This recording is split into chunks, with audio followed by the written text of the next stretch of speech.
Have you ever ran a backyard ultra? I never have. I'd like to share with you at least 4 good tips how I would train for a backyard ultra. All right, guys, let's go.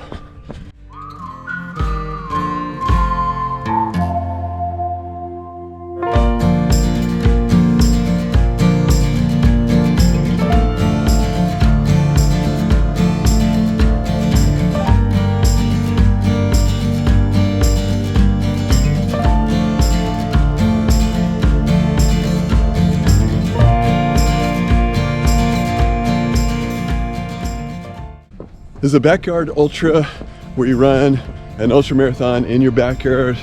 Well, not really. Kind of interestingly, it is a race where you run 6,700 meters every hour or 4.1 miles every hour. So you have an hour to complete 4 miles, then whatever time you have left, you have to rest, and then you start again on the top of the hour. Each lap is called a yard.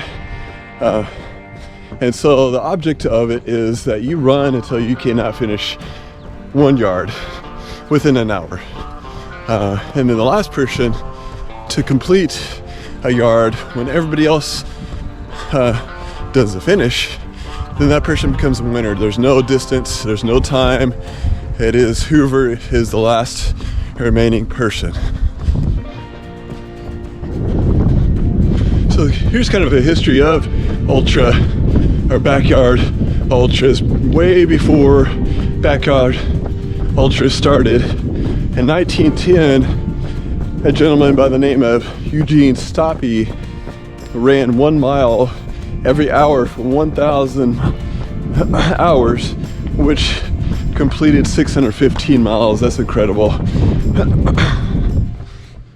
So one of the founders of the backyard ultra races is the guy from the Barkley Marathons. He's kind of famous for lighting a cigarette to start the race, and so that's the guy that originated these backyard ultras. So I'd like to share with you at least get 4 good training tips on how to approach this, or how I would approach this, these types of races.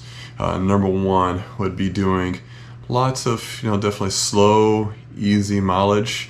Definitely you want to pace yourself with this, but just because you are running 4 miles every hour. So at one point you definitely need to take your time.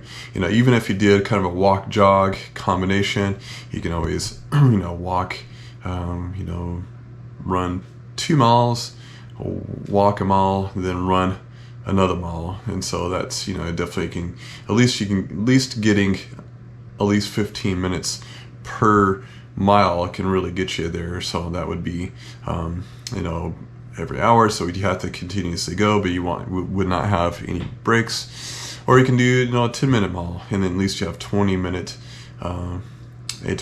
rest in between each mile there. And so you can also maybe even incorporate a little bit of speed work. That's going to help you out with turning your legs over, and not necessarily a lot of speed going through this, but definitely help you turn your legs over to build some strength with this. That's the main thing, is definitely get some strength training done. So number 2, we'll do some strength training. I think that's very important to do that, is be able to withstand the amount of pressure or whatever you're going to do in those mileage. Some people may be able to go to 100 miles or 50 miles during this time. So again, this race, there's no time limit, there's no amount of mileage to run. All it is whoever can last the longest, and without being able to do a yard or 4 miles within an hour there.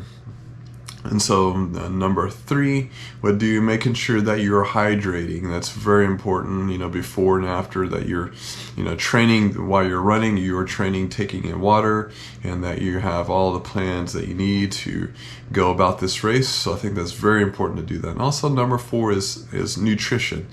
And so, think about it. If you're going to be running all day, you're going to at some point need to eat something, and making sure that you have some sort of nutrition with you, gels, or if you have anybody, if they provide any food there, definitely stopping and eating something, then making sure that you are staying healthy. So definitely one of those races that obviously there's a time constraint within the hour to get 4 miles, but also being a little bit more time management with your running and making sure you don't go too fast quickly, just because by the end you may kind of